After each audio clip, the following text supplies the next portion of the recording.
Hello and welcome my friends, buddies and viewers to our refined version 2.0 of chemistry class 12 chapter number 10 hello alkenes hello arenes को हम cover कर रहे थे and कुछ passionate topic सब इसके रहते हैं एंड डेफिनेटली हम इस चैप्टर को एंड करेंगे। सबसे पहला टॉपिक इसका जो कि लास्ट वीडियो में कवर करना रह गया था I think so that is a plane polarize light. तो ज़्यादा बड़ा है font, that is plane polarize light. Plane polarised light. Physics से कैंसल्ड हो चुका है क्योंकि मेरी वेव ऑप्टिक्स है, बट यहाँ पर हमें करना चाहिए। अब प्लेन पोलराइज लाइट क्या होती है? प्लेन पोलराइज लाइट जो कि अब बीम ऑफ ऑर्डिनरी लाइट ही है जहाँ पर इलेक्ट्रोमैग्नेटिक वेव्स होती हैं जो कि सारी डायरेक्शन में वाइब्रेट करती हैं। जब एक ऑर्डिनरी लाइट जो है वो पास की जाती है एक निकोल प्रिज्म, एक स्पेशल टाइप का प्रिज्म होता है जो कि क्रिस्टलाइन कैल्शियम कार्बोनेट से बना होता है। अगर इसे हम एक ऑर्डिनरी लाइट को पास कराएं निकोल प्रिज्म से तो वो क्या बन जाती है? वो एक प्लेन पोलराइज्ड लाइट बन जाती है। तो उसी को कहते हैं प्लेन पोलराइज्ड लाइट। अब उसमें प्रिज्म में क्या होता है, जो वाइब्रेशन होती हैं वो काफ़ी सारे प्लेन्स में होती हैं, काफ़ी अदर प्लेन्स में होती है, जबकि एक प्लेन के एक्सेप्शन में एक प्लेन वहाँ पर कट ऑफ किया जाता है। तो निकोल प्रिज्म है वो is used to make ordinary light into plane polarized light। अब जो ऑर्डिनरी लाइट जो आ रही है, ऑर्डिनरी लाइट जो आ रही है, ऑर्डिनरी लाइट जो आ रही है हमारी,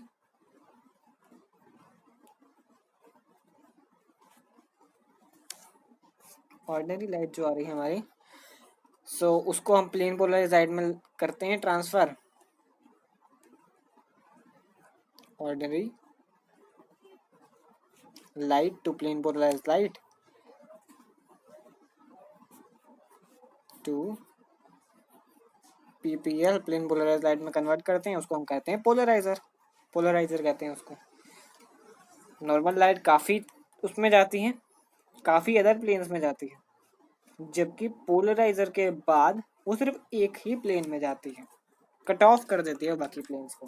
that is called a plane polarised light. जब सॉल्यूशन कुछ ऑर्गेनिक कंपाउंड के जो कि शुगर और कैम्फर होता है उसको हम प्लेस करते हैं प्लेन पोलराइज्ड लाइट में, वो रोटेट होते हैं, रोटेट कर देते हैं पाथ ऑफ प्लेन को, प्लेन के पाथ को वो रोटेट कर देते हैं जो पोलराइज्ड लाइट का है। या तो वो लेफ्ट को करेंगे या तो वो राइट को करेंगे, जबकि सारे ऑर्गेनिक सब्सटेंस नहीं रोटेट करते प्लेन पोलराइज्ड लाइट को।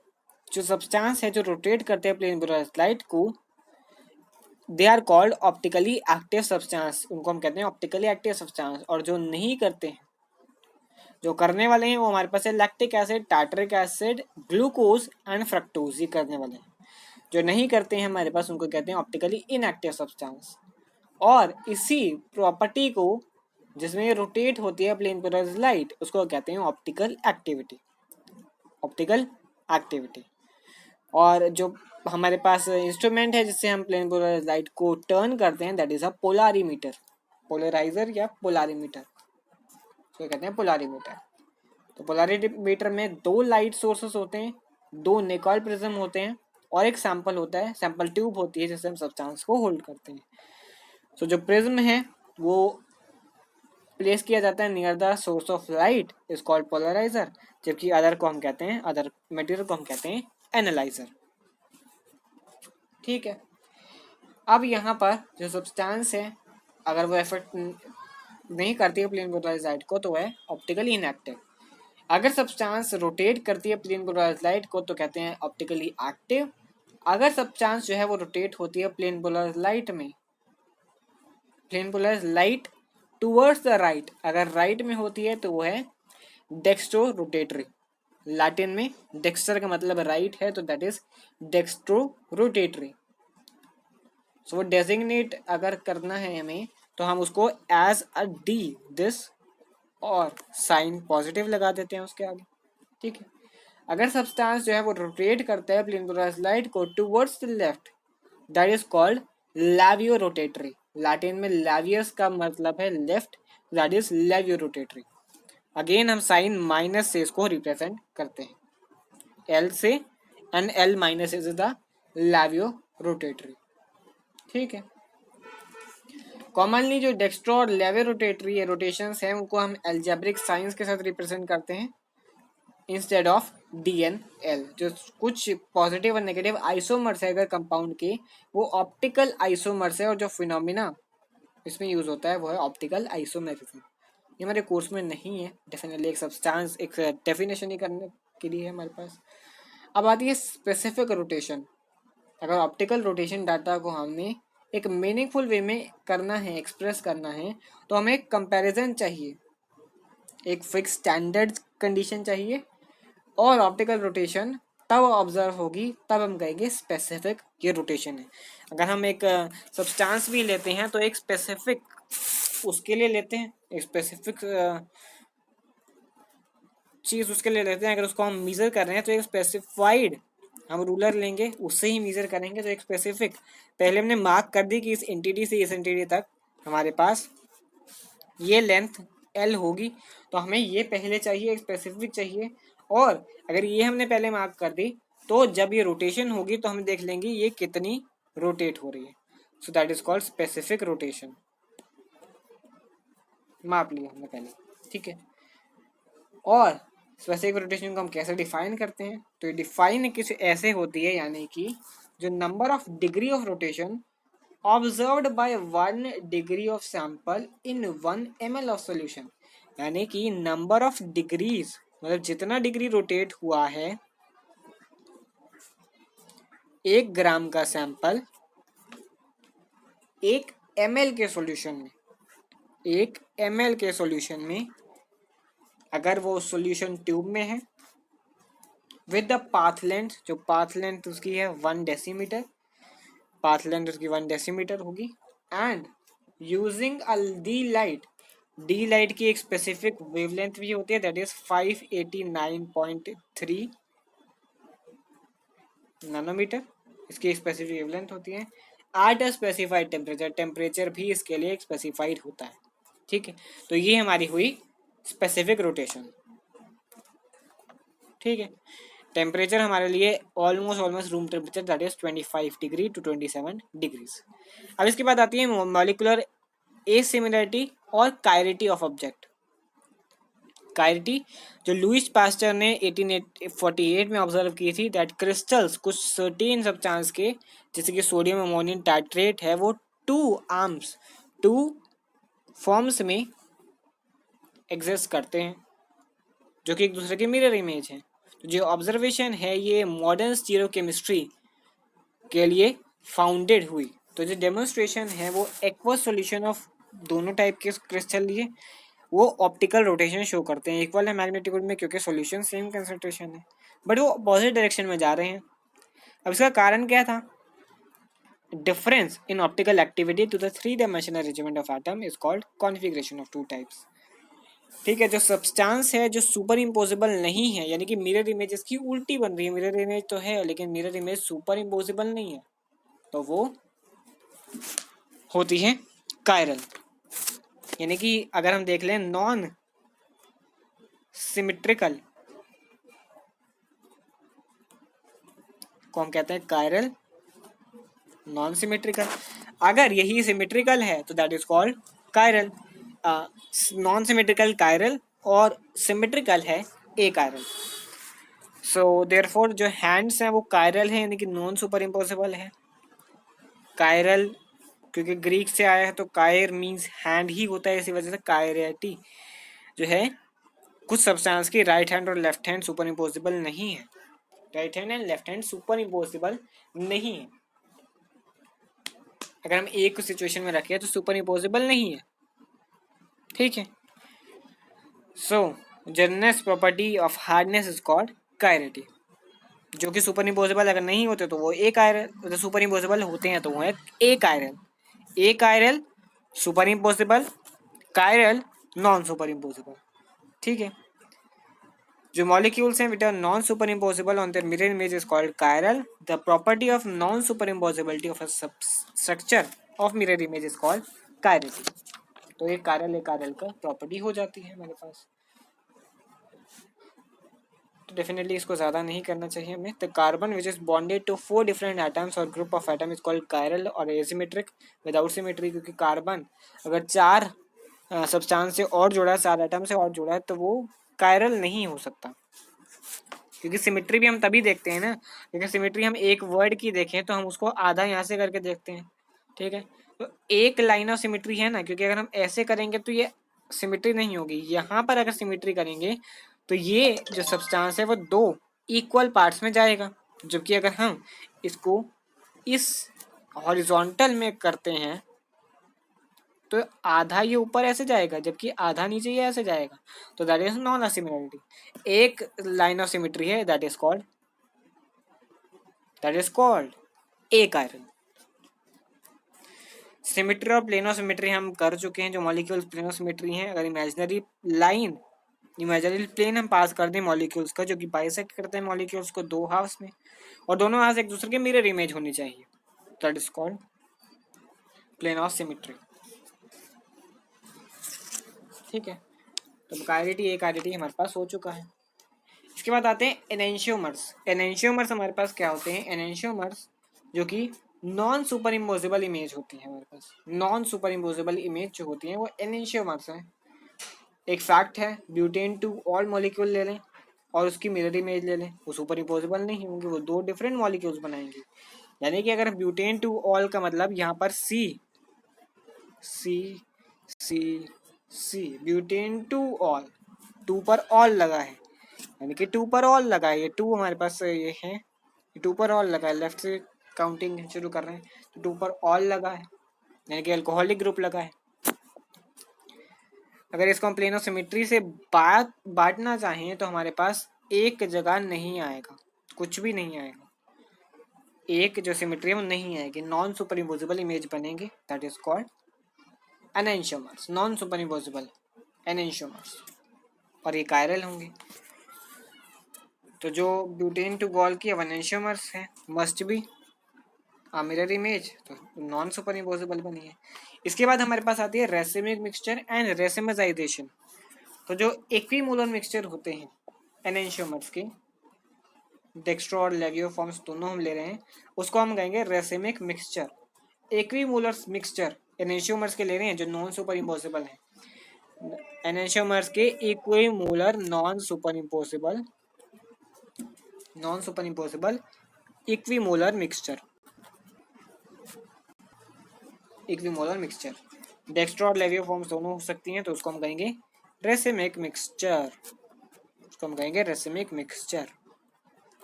ठीक है, ये हमारा रेसिमिक मिक्सचर हो गया। इसके बाद जो है ये it may be represented as DL और पॉजिटिव नेगेटिव फॉर्म्स कुछ भी कर सकते हैं, ऑप्टिकली इनएक्टिव रहेंगी। ये जो प्रोसेस है converting to DL and forms optically active compound into racemic form. अगर रेसिमिक फॉर्म है, ऑप्टिकली इनएक्टिव से ऑप्टिकली एक्टिव में ले जाना है, that is called racemization. For example, अगर हम इक्वल अमाउंट में पॉजिटिव और नेगेटिव 2-क्लोरोब्यूटेन को मिलाएंगे तो हमें पॉजिटिव नेगेटिव 2-क्लोरोब्यूटेन का रेसिमिक मिक्सचर मिलेगा। इसके पास 0 ऑप्टिकल रोटेशन है, क्योंकि रोटेशन एक आइसोमर्स की दूसरे आइसोमर को कैंसिल कर देंगे। अपोजिट डायरेक्शन में रोटेट हो रहे हैं तो एक को दूसरा कैंसिल कर देगा, तो सिर्फ कोई ऑप्टिकल रोटेशन हमें नहीं देखने को मिलेगा। इसके बाद हमारे पास आता है रेजोल्यूशन। अगर रेसिमिक मिक्सचर को जो कि DLN फॉर्म्स है एनेंशियोमर्स की, अगर उसको हम सेपरेट करते हैं, separate of racemic mixture, that is called resolution. ठीक है, ये हो जाता है हमारे पास। अब इसके बाद हमारे पास जो आता है दैट इज रिटेंशन। रिटेंशन क्या होता है? जबकि एक केमिकल रिएक्शन कैरिड आउट हो रहा है और कायरल मॉलिक्यूल प्रोडक्ट बन रहे हैं उसके, तो प्रोडक्ट में कुछ सेम कॉन्फ़िगरेशन हो सकती है जो कि रिएक्टेंट की या तो अपोजिट भी हो सकती है। अगर कोई भी हमारा रिलेटिव अरेंजमेंट हो रहा है बॉन्ड्स का एसिमेट्रिक सेंटर पे, जहाँ पर कायरल मॉलिक्यूल जो है वो सेम रह रहा है पहले भी और बाद में भी रिएक्शन के, तो रिएक्शन कायरिटी को अपने रिटेन कर रहा है और इसको कहेंगे रिटेंशन ऑफ कॉन्फिगरेशन। कायरिटी को अपने रिटेन कर रहा है, उसकी जगह कोई और मॉलिक्यूल ले रहा है, वो उसका मतलब नहीं है, उसका रिटेंशन हो रहा है, यानी कि जो कायरल मॉलिक्यूल है वो अब भी सुपर इम्पोसिबल नहीं है, अब भी सुपर इम्पॉसिबल वो नहीं है, non super impossible that is chiral, अभी भी कायरल ही है। इस रिएक्शन में रिटेंशन होगा कॉन्फ़िगरेशन का, और जो रिलेटिव कॉन्फ़िगरेशन है बी, ए और सी एटम्स की कोई भी हो सकते हैं, वो क्लॉकवाइज होगी बी टू सी। ठीक है, तो रिटेंशन है। अब आउटकम्स क्या होते हैं रिएक्शन के, इन्वर्जन, रिटेंशन और रेसिमिक।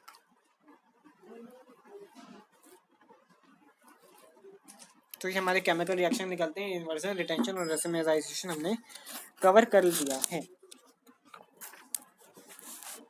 स्टीरियोकेमिकल एस्पेक्ट्स को भी हम कवर कर चुके हैं ऑलरेडी, थोड़ा बहुत करने की जरूरत है। जो स्टीरियोकेमिकल एस्पेक्ट्स होते हैं हमारे SN2 रिएक्शन के लिए, अब SN2 रिएक्शन पर हम आ चुके हैं। SN2 रिएक्शन, SN2 रिएक्शन में पहले भी हमने देखा मैकेनिज्म, जो अटैक है वो न्यूक्लियोफाइल करता है, यानी कि जो OH माइनस है अगर वो रियर साइड ऑफ मॉलिक्यूल है देन रिलेटिव मॉलिक्यूल पर वो अटैक करेगा। Attacks of nucleophile, the attacks of nucleophile, nucleophile का अटैक होगा यहाँ पर, कहाँ पर होगा, जो नियर साइड है हेलोजन एटम की। अगर अदर वर्ड्स में कहें तो OH ग्रुप जो है वो अपनी पोजीशन दोबारा पहले वाली नहीं ले पाएगा, क्योंकि अब हेलोजन एटम ने उसकी साइड अपोजिट साइड पर हमला कर दिया है। एज अ रिजल्ट जो SN2 रिएक्शन है वो ऑलवेज जो है इन्वर्जन ऑफ कॉन्फ़िगरेशन में ही रहने वाले हैं, यानी कि in much the same way that umbrella is turned inside out in the strong wind। जो अम्ब्रेला है, अगर अम्ब्रेला कुछ इस तरीके की शेप का है तो वो स्ट्रॉन्ग विंड होने पर कुछ ऐसी शेप का हो जाता है। ठीक है, उल्टा हो जाता है बिल्कुल, that is called inversion. Inversion हो गया, यानी कि उल्टा हो गया जो भी पहले चल रहा था। तो SN2 रिएक्शन में जो ऑप्टिकली एक्टिव अल्काइल हैलाइड्स होते हैं उनका इन्वर्जन हो जाता है कॉन्फ़िगरेशन का। ठीक है, अब stereochemical aspect of SN2 reaction, SN1 reaction में क्या होता है, अगर ऑप्टिकली एक्टिव अल्काइल हैलाइड मिल गया, जो प्रोडक्ट ऑब्टेन करेंगे SN1 रिएक्शन पर वो हमें मिलेगा racemic mixture, because intermediate carbocation form होगा, स्लो स्टेप बनेगा, प्लेनर एक आयरन स्पीशीज मिलेंगे हमें, इसी वजह से न्यूक्लियोफाइल का अटैक होगा, OH माइनस इक्वल ईज लेगा, इक्वल ईज में वहाँ पर जगह लेगा अपने दोनों फेजेस पर, फ्रंट और रियर का, जो कि फॉर्म करेगा दो एनेंशियोमर्स। जो एक एनेंशियोमर्स है वो न्यूक्लियोफाइल की पोजीशन ऑक्यूपाई कर लेगा, जो कि ओरिजिनली ऑक्यूपाइड है हेलोजन एटम की, जबकि अदर जो एनेंशियोमर्स है वो न्यूक्लियोफाइल की पोजीशन को, न्यूक्लियोफाइल की अपोजिट पोजीशन को ऑक्यूपाई करेगा। तो एज अ रिजल्ट जो 50-50 मिक्सचर है एनेंशियोमर्स का, लावी और डेक्स्ट्रो फॉर्म होगा, और यहाँ पर जो प्रोडक्ट फॉर्म होंगे वो रेसिमिक मिक्सचर होंगे, जो कि ऑप्टिकली इनएक्टिव रहने वाले।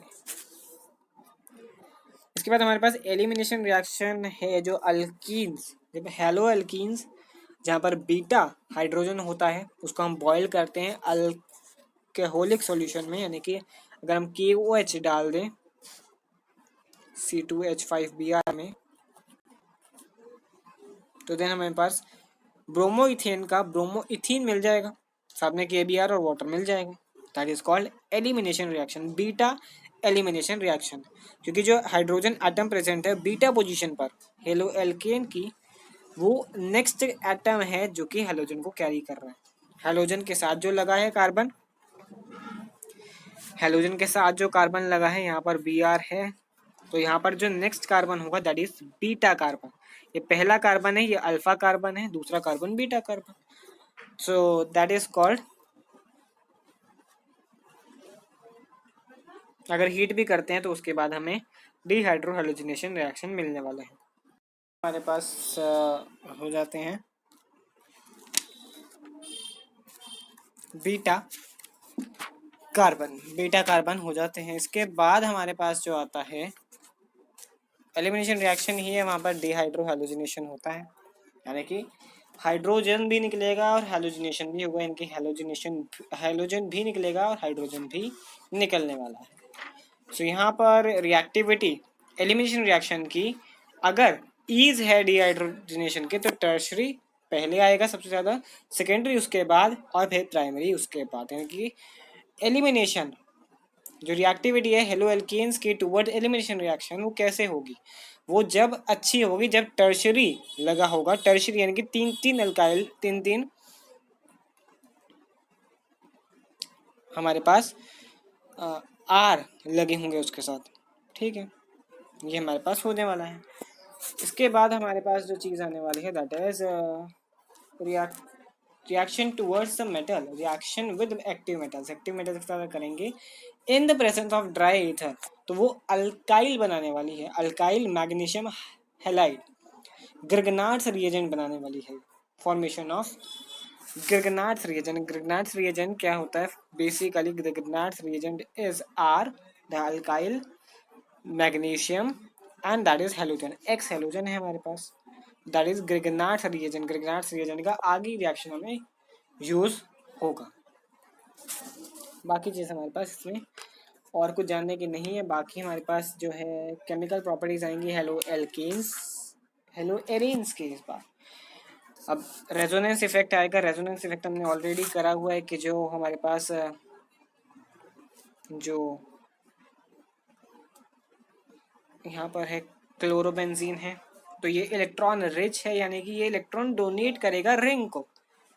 अब यहाँ सर्कल बना दिया है लेकिन ये सर्कल नहीं आएगा, यहाँ पर ये आएगा। रेजोनेंस के बाद सर्कल आ सकता है, जबकि ये जो हमारे पास पेयर ऑफ इलेक्ट्रॉन है जो इलेक्ट्रॉन रिच है ग्रुप वो डोनेट करेगा इसको। और यहाँ पर अगर डबल बॉन्ड था, ओरिजिनली डबल बॉन्ड यहाँ था, तो अब डबल बॉन्ड नहीं रह पाएगा क्योंकि अब यहाँ से डोनेट कर दिया है, तो उसकी वजह से नेगेटिव इफेक्ट यहाँ ऑर्थो पेरी पोजिशन पर आते रहते हैं। डेफिनेटली वापस से हमारा वही आ जाता है। तो resonance effect difference in hybridization of CNX bond के हाइब्रिडाइजेशन में इफेक्ट में पड़ता है, तो sp3 हाइब्रिडाइज होगी, जबकि हेलो एरेन्स में sp2 हाइब्रिडाइज होगी। हेलो एल्केन्स में sp3 है, जबकि हमने पहले भी करा था sp3 है, और यहाँ पर sp2 हाइब्रिडाइजेशन होगी। पोलैरिटी जो है, पोलैरिटी इलेक्ट्रोनेगेटिव है, जबकि sp3 में जो अल्काइल हैलाइड्स हैं वहाँ पर sp2 हाइब्रिडाइज में लेस टेंडेंसी है कार्बन को कार्बन के पास लेस टेंडेंसी है इलेक्ट्रॉन को Cl एटम को देने के। तो C से Cl बॉन्ड जो है अराइल हैलाइड्स में वो लेस पोलर होंगे, जबकि अल्काइल हैलाइड्स में ये ज़्यादा पोलर होंगे। इनस्टेबिलिटी है फिनाइल कार्बन में। फिनाइल कार्बन यानी कि जो कार्बन के साथ हमारा बॉन्ड जुड़ा हुआ है फिनाइल कार्बन है, ये हमारा फिनाइल कार्बन है, ये इसको डोनेट करेगा। सो ये फिनाइल कैटाइन बन जाएगा, जबकि ये फॉर्म नहीं होगा पूरी तरह से ये फिनाइल कैटाइन नहीं बनेगा, जबकि ये रिएक्शन पॉसिबल है, फिर भी पॉसिबल है। रिपल्शन होगी इलेक्ट्रॉन रिच अटैकिंग न्यूक्लियोफाइल के बीच में और इलेक्ट्रॉन रिच एरेन्स के बीच में। ये किस वजह से होगा, क्योंकि जो इलेक्ट्रॉन रिच एरेन है वो इलेक्ट्रॉन रिच न्यूक्लियोफाइल की तरफ अप्रोच करेंगे अटैक करने के लिए, और वो रिपल्शन हो जाएगी उनके बीच में। ठीक है, इसके बाद न्यूक्लियोफाइल सब्स्टिट्यूशन रिएक्शन है, जहाँ पर रिप्लेसमेंट होगा हाइड्रोक्सी ग्रुप का और फिनोल बनेगा हमारे पास, जो कि हमने क्लोरोबेंजीन लिया हुआ था पहले से, तो वही लेंगे। क्लोरोबेंजीन को हम लेंगे, साथ में इसके डालेंगे NaOH। NaOH डालने के बाद ये बनेगा ONA। देन इसमें हम डिल्यूट HCl डालेंगे, साथ में NaCl माइनस होगा, यहाँ पर NaCl निकलेगा साथ में बाई प्रोडक्ट के साथ, और यहाँ पर OH यानी कि फिनॉल बन जाएगा ये। ठीक है, ये बन जाएगा। अब ये है on the basis of dose process से मैन्युफैक्चर होता है फिनॉल। अमीनो ग्रुप का सब्स्टिट्यूशन हो सकता है, एनिलीन फॉर्म हो सकता है, क्लोरोबेंजीन से हम अमोनिया और कॉपर ऑक्साइड डालेंगे, जिसको हम 475 केल्विन और 6 atm पर रिएक्ट करवा देंगे, तो एनिलीन बन जाएगा, साथ में कॉपर क्लोराइड प्लस वाटर बन जाएगा। साइनोबेंजीन कैसे बनेगा, जब हम साइनो ग्रुप यानी कि CuCN से इसको हेलो एरेन को इंट्रोड्यूस करवाएंगे, तो साइनोबेंजीन बन जाएगा। इसके बाद हमारे पास जो है explanation of reaction with metal. अगर हम रिएक्शन करवाते हैं मेटल के साथ इन द प्रेजेंस ऑफ ईथर, तो हमारे पास फिनाइल मैग्नीशियम ब्रोमाइड, अगर हम ब्रोमो बेंजीन ले रहे हैं तो हमारे पास ईथर के साथ ये फॉर्मेशन होगा। क्लोरोबेंजीन के साथ MgCl फिनाइल मैग्नीशियम क्लोराइड बन जाएगा। और हमारे पास अगर लिथियम के साथ रिएक्शन करवाते हैं तो ये फिनाइल लिथियम बन जाएगा। इसके बाद हमारे पास एक और रिएक्शन आता है, that is Wurtz Fittig reaction. Fittig reaction में हमारे पास वुड्स रिएक्शन में जनरली जो हमारे पास यहाँ लगा होता था, यहाँ जो लगा होता था दैट इज CH3Cl लगा होता था, साथ में यहाँ पर 2Na होता था और अगेन यहाँ पर Cl CH3 से लगा होता था। अगर ये होता था तो हमारे पास ये निकल जाता था और CH3 ग्रुप आगे बन जाता था। फिटिग रिएक्शन में यहाँ पर जो है इंट्रोड्यूस करवाएंगे हम एरेंस को, यानी कि एक बेंजीन रिंग इधर लगा होगा और एक बेंजीन रिंग इधर लगा होगा, जिसके साथ मतलब एक Cl इधर एक Cl इधर, साथ में 2Na तो यहीं पर था पहले भी, अब ये निकल जाएगा और दो फिनाइल ग्रुप डाइफिनाइल वहां पर बन जाएगा। इन दोनों को मर्ज कर देंगे तो हमारे पास वुड फिटिक रिएक्शन हो जाएगा। वुड फिटिक रिएक्शन में हमारे पास एक तो एरोमेटिक होगा कंपाउंड क्योंकि Cl के साथ यहाँ पर जुड़ा हुआ है, 2Na कॉमन है, प्लस में एक एरोमेटिक जो कि CH3Cl है। ईथर की प्रेजेंस में इस रिएक्शन करवाएंगे, देन इट विल गिव टॉलीन। टॉलीन क्या होगा? टॉलीन दैट इज CH3 के साथ बेंजीन का रिंग, नॉट बेंजीन का रिंग, ये हमारे पास दो फिनाइल ग्रुप, यानी कि ये जो है ये एक और रिंग जो है ऐसे जुड़ा होगा इसके साथ, डाइफिनाइल बन जाएगा, प्लस में 2NaCl साथ में बन जाएगा। ठीक है, ये रिएक्शन हमारा वुड्स फिटिग रिएक्शन नहीं है, ये फिटिग रिएक्शन है जहाँ पर डाइफिनाइल बनेगा। वुड्स फिटिग रिएक्शन में जो कि CH3 हमने लगाया, फिटिग में तो ये बना डाइफिनाइल प्लस NaCl, जबकि वुड्स फिटिग में क्या होगा? वुड्स फिटिग में यहाँ पर टॉलीन बनेगा, CH3 बनेगा, साथ में वही NaCl बनेगा 2Na, पास प्रोडक्ट निकल आते हैं इसके वुड्स फिटिग रिएक्शन के। वुड्स रिएक्शन के डाइफिनाइल, फिटिग रिएक्शन के डाइफिनाइल और वुड्स फिटिग रिएक्शन के टॉलीन प्लस सोडियम क्लोराइड।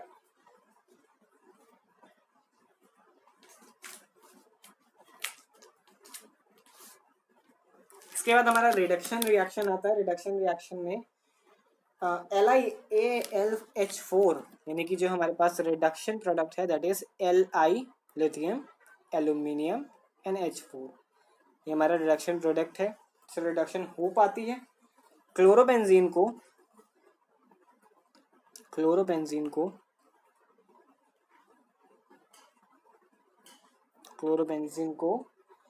अगर हम 2H मिलाते हैं इसमें, साथ में रिडक्शन करवा दें, रिडक्शन यानी कि रिमूवल ऑफ H, निकल या फिर एल्यूमिनियम डालते हैं NaOH की प्रेजेंस में, ठीक है, तो हमारे पास बेंजीन आता है, साथ में हाइड्रोक्लोरिक एसिड आ जाता है साथ में। ठीक है, रिंग और इलेक्ट्रोफिलिक सब्स्टिट्यूशन हमने किया हुआ है अभी, रेजोनेंस स्ट्रक्चर बन जाते हैं। हेलोजिनेशन में क्या होता है? हेलोजिनेशन में अगेन बेंजीन का रिंग है, हेलोजन ही है, साथ में हेलो एरेंस है। अगर इसके साथ हम हेलोजिनेशन और करते हैं, Cl2 डाल दिया, इन the presence of ferric salt, ferric का सॉल्ट डालेंगे, अनहाइड्रस FeCl3 डालते हैं, अनहाइड्रस FeCl3 डालते हैं,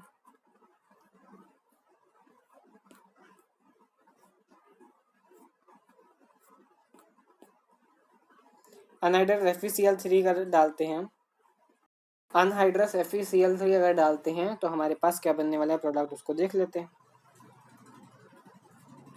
बेंजीन का रिंग, साथ में अब दो पोजीशन पर हमारे पास क्लोरो आ जाएगी, साथ में एक और प्रोडक्ट बनेगा रेजोनेंस। ये दो प्रोडक्ट पर मतलब दो इसके प्रोडक्ट जनरली बन सकते हैं। Cl ऐसी पोजीशन पर भी हो सकता है और Cl ऐसी पोजीशन पर भी हो सकता है। डाइक्लोरोबेंजीन माइनर है, ये ऑर्थो पोजीशन पर है, ओ पोजीशन पर है, और ये पैरा पोजीशन पर है, पैरा डाइक्लोरोबेंजीन। HCl तो साथ में बनने वाला है। नाइट्रेशन अगर करते हैं तो नाइट्रेशन में HNO3 साथ में जुड़ जाएगा, वही क्लोरोबेंजीन है। कंसनट्रेटेड डालेंगे हम H2SO4, साथ में हीट कर देंगे। हीट करने के साथ हमारे पास जो प्रोडक्ट बनेंगे दैट इज, यहाँ पर भी दो प्रोडक्ट बनेंगे, ये Cl है और जो NO2 ग्रुप लगेगा साथ में एक इधर लगेगा, और जो हमारे पास जो दूसरा है रेजोनेंस कह सकते हैं इसको, दूसरे में Cl और यहाँ पर पैरा पोजीशन पर NO2, ये हो जाता है ऑर्थो नाइट्राक्लोरोबेंजीन एंड 1-chloro-4 नाइट्रोबेंजीन या पैरा नाइट्रोक्लोरोबेंजीन। सल्फोनेशन में हमारे पास क्या होता है, इसको हम हेलो एरेन को वही साथ में अगर हम H2SO4 डाल रहे हैं, फिर सिर्फ H2SO4 डाल के हीट करते हैं तो देन अगेन जो प्रोडक्ट मिलने वाले हैं हमारे पास वो Cl SO3H plus Cl SO3H, साथ में वाटर मिलने वाला है। वो सल्फोनिक एसिड है, माइनर है पहले वाला, ये सल्फोनिक एसिड है, ये मेजर है। अल्काइलेशन असाइलेशन तो हमने पिछले साल भी करी हुई है 11th में, दैट इज फ्रीडल-क्राफ्ट असाइलेशन, वही क्लोरोबेंजीन के साथ। अगर हम क्लोरोफॉर्म डाल देते हैं दैट इज CH3Cl3, क्लोरोमेथेन है, क्लोरोफॉर्म नहीं है, CHCl3 होता है वो। अनहाइड्रस AlCl3 डालेंगे तो हमारे पास बाई प्रोडक्ट वही बनने वाले हैं जो कि 11th क्लास में बना करते थे, Cl CH3 and again Cl CH3। ओ क्लोरोटोलिन है ये, और ये पी क्लोरोटोलिन है, ऑर्थो पोजीशन पर पैरा पोजीशन पर। असाइलेशन में या अल्कोइलेशन में यहाँ पर साथ में CH3 COO या COCl लग जाने वाला है। इथाइनोइल क्लोराइड या एसिटाइल क्लोराइड, अगेन AlCl3 डालेंगे हम, और दो बाई प्रोडक्ट हमारे जनरली बनने वाले हैं, that is one is this Cl यहाँ पर लगा होगा और COCH3 यहाँ पर लगा होगा, जबकि दूसरे प्रोडक्ट में Cl यहाँ पर और COCH3 यहाँ पर, ये लगने वाला है। That is called Friedel-Crafts acylation reaction. ये हमारे पास है ओ क्लोरो एसिटोफिनोन और ये है P chloro acetophenone. So that's all for this chapter. इस चैप्टर में और कुछ आगे तो नहीं है, कमर्शियली इंपॉर्टेंट कंपाउंड्स हैं, but that is deducted for 2021 examination. So that's all for today. I hope you all will understand the topics covered in this video. And इस चैप्टर का भी एंड हो गया, तो इसके बाद हम alcohol, phenol and ether chapter को स्टार्ट करने वाले हैं। From next episode will start chapter number 11, alcohol, phenols and ether. Stay tuned for next video. We will meet in the next video. Thank you so much.